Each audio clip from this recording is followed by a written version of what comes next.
Chapter 1. The First Rebellion, Eve's Choice.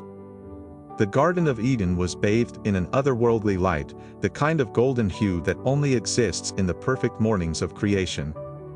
Everything in this garden was alive, plants seemed to breathe, trees whispered in a tongue only God could understand, and the animals moved about with an elegance that hinted at something greater. And at the heart of this paradise stood Eve. She was stunning, not just in appearance, but in her very essence. There was no flaw in her, no shadow to her beauty. Adam watched her with awe, knowing she was unlike anything he'd ever seen.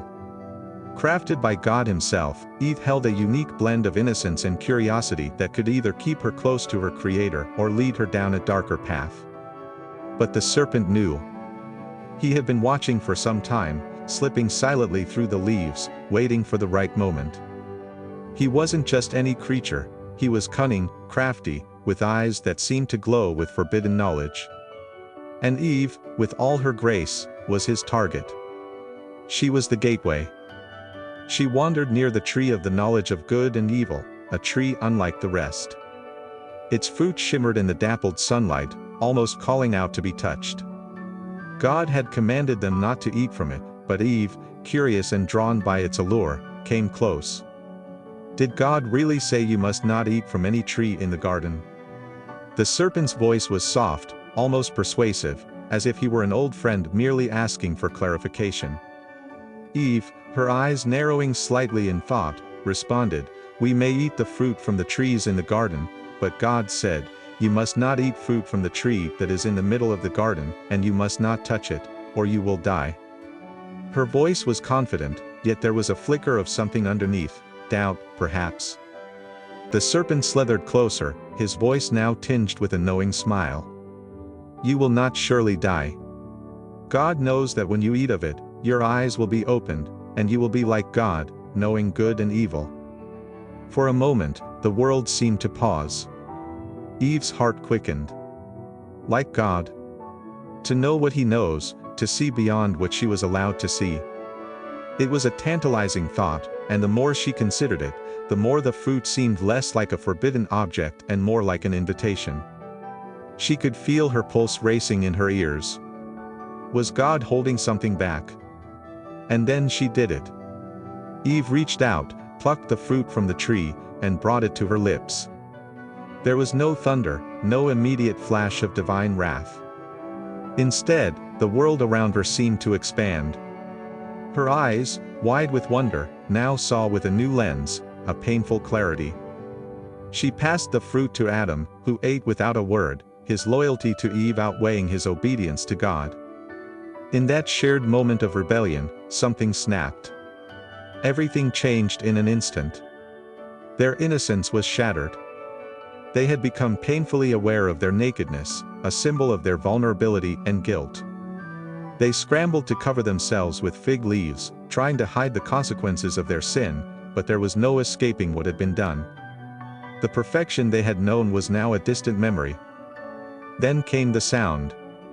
A sound they had always loved before, God walking in the garden, calling for them.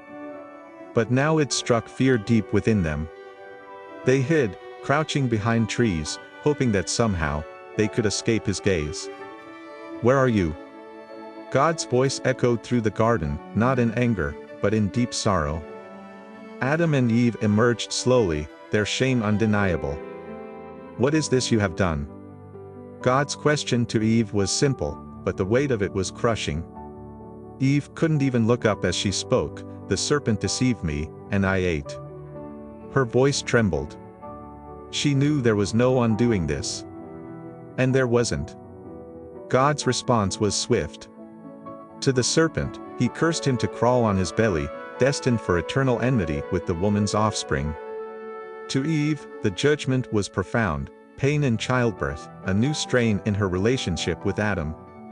And to Adam, the ground itself would be cursed because of him, turning labor into a toil, and their once perfect world into a struggle for survival. The garden, once a sanctuary, was now lost to them forever. But the true weight of their sin wasn't just the pain, the sweat, or the exile. It was the separation, the chasm that had opened between humanity and God. In their quest to be like God, they had distanced themselves from him.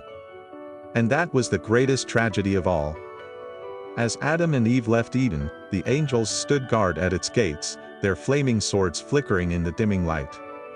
Eve glanced back once, tears in her eyes. She would forever carry the weight of that choice, the moment she believed the lie over the truth. Eve was not just the mother of all living. She was the one who dared to rebel. She wasn't merely tricked, she chose. And in that choice, she became one of the most infamous, bad girls of the Bible, not for who she was, but for what she did. The consequences of that sin echoed through generations, through wars, pain, and suffering. It was the moment that changed everything. You've just uncovered one of the most pivotal stories in our Bad Girls of the Bible series, where we dive deep into the choices that shaped history. Don't let the lesson stop here. Like this video if it gave you a fresh perspective, share it with others who need to hear these powerful truths, and subscribe to follow the rest of the series. Each story will challenge you, inspire you, and strengthen your walk with God. Join us on this journey of faith, where every decision counts.